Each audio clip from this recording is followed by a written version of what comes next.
A water line is going to establish the separation between where our lake ends and where the trees begin. It's kind of like where sunlight or maybe some lapping waves are kind of, ripples more really. You're not going to have waves in a lake, but you know what I mean, are kind of catching some sunlight or perhaps creating a little bit of foam from churning on the edge of a bank of a lake.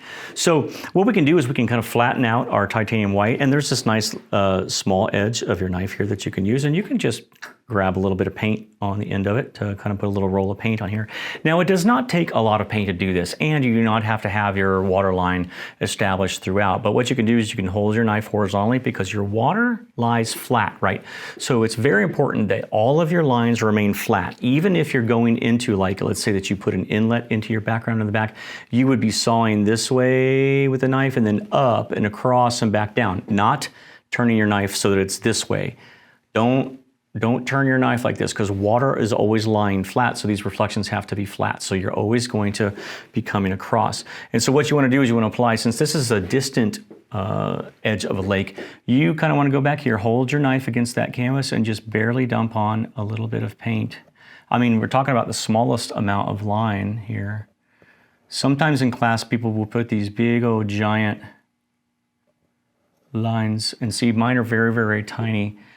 Because from a distance, you're not going to be able to see that very, very well, right? So there's not going to be a whole lot that you're going to see.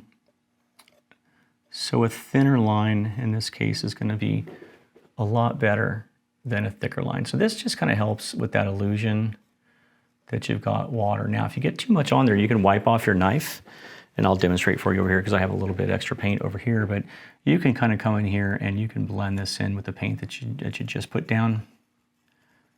And that'll kind of knock down the intensity. Oh, I got a little bit of a smear there, so it'll kind of, there we go.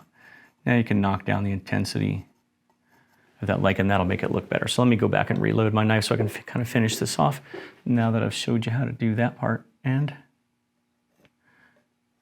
we'll just